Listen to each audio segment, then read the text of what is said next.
আসসালামু আলাইকুম রহমতুল্লাহ। আজকে আমরা এমন একটি বাচ্চার সঙ্গে কথা বলতেছি। বাচ্চাটা এখন হেফজ শেষ করছে। বয়স আনুমানিক কত হবে? 16 বছর বয়স। এই বাচ্চাটা যখন মায়ের পেটে ছিল তখন 6 মাস পেটে থাকা অবস্থায় মাকে রাইখা বাবাকে গ্রেফতার করে। এরপরে বাচ্চাটা হেফজ শেষ করছে। আমাদের এখন হেফজ শেষ, প্রায় দাওর শেষ হবে, কিতাবখানায় ভর্তি হবে।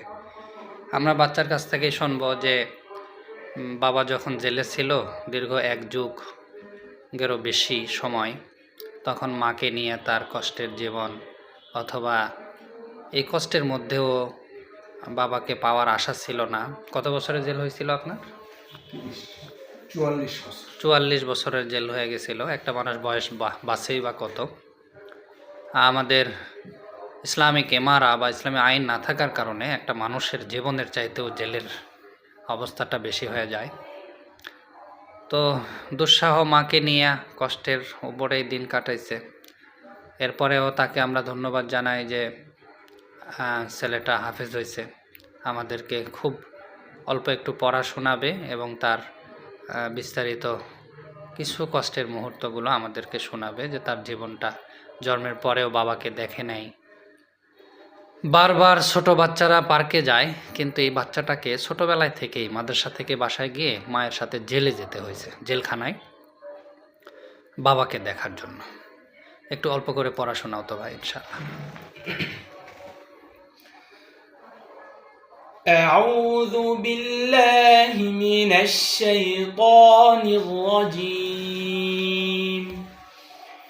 بسم الله الرحمن الرحيم. والسماء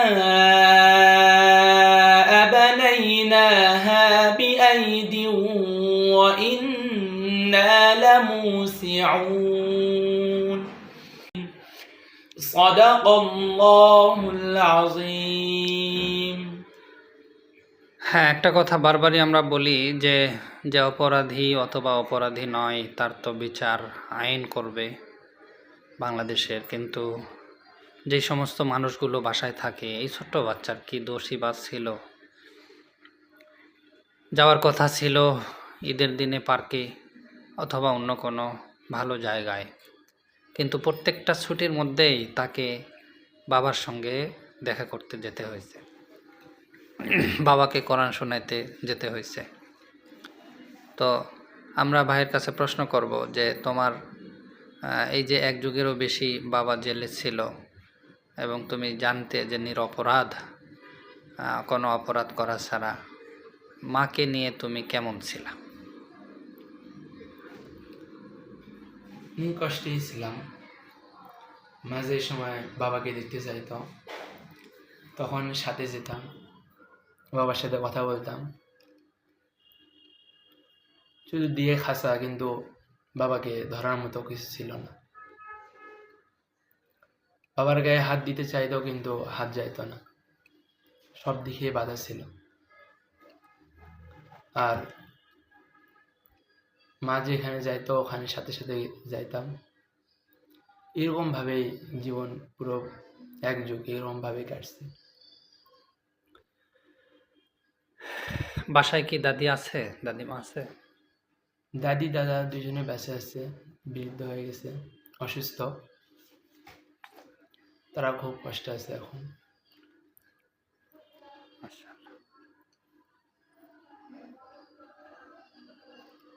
আমরা এই বাচ্চার শুভকামনা করব এবং দোয়া করব যে এই বাচ্চা যেন বড় হলে বড় আলেম হয়।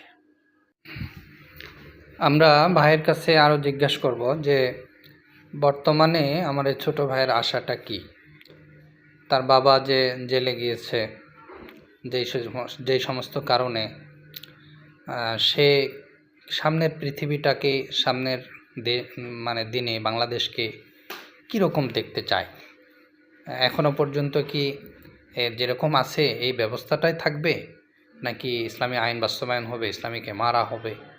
আর তার মতো যেই সমস্ত বাচ্চারা এখনও তাদের পিতামাতার জন্য চেয়ে আছেন, তাদের পিতারা বাসায় আসুক, এ ব্যাপারে আমরা তার কাছে আরও কিছু জানব। যে ভাই, আমার প্রশ্ন হচ্ছে, সামনের দিনে এই পৃথিবীটাকে আপনি কিভাবে দেখতে চান? সামনের দিনে এই পৃথিবীটাকে একভাবেই দেখতে চাই, সেটা হলো ইসলামী আইন যেন বাস্তবতা হয়, ইসলামী ইমারা যেন বাস্তবতা হয়, এটাই লক্ষ্য। কীভাবে বাংলাদেশকে দেখতে চাই। যে সমস্ত বাচ্চারা তোমার মতো কষ্টে আছে তাদের জন্য কি বলবো? যে সমস্ত বাচ্চাগুলো আমার মতো কষ্টে আছে, আমি চাই সেই বন্দি বাবাগুলো যেন তাদের কোলে, সেই ছেলে মেয়ের কোলে যেন ফিরে আসে, এটাই চাওয়া। আপনারা কথা শুনে বুঝতে পারতেছেন যে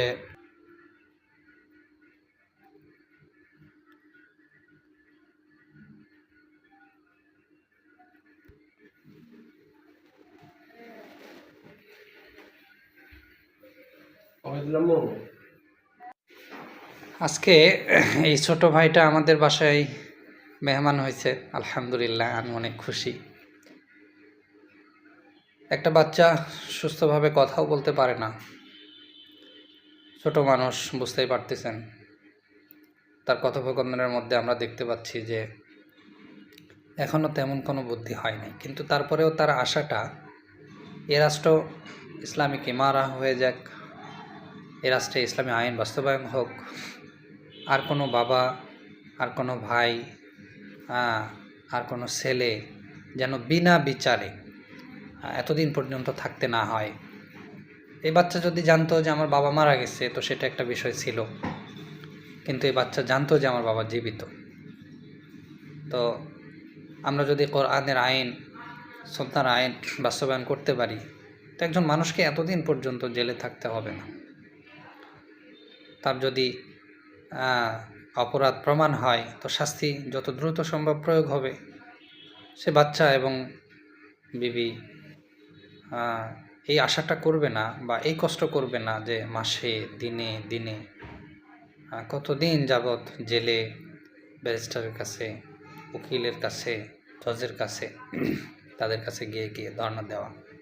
এবং সব থেকে দুঃখের বিষয়, পেপার পত্রিকায় যেটা দেখা যায় যে একজন নারী প্রশাসনিক কোনো লোকের কাছে গেছে, তার স্বামীকে বের করে দিবে এই কথা বলে তাকে কুপ্রস্তাব দেওয়া।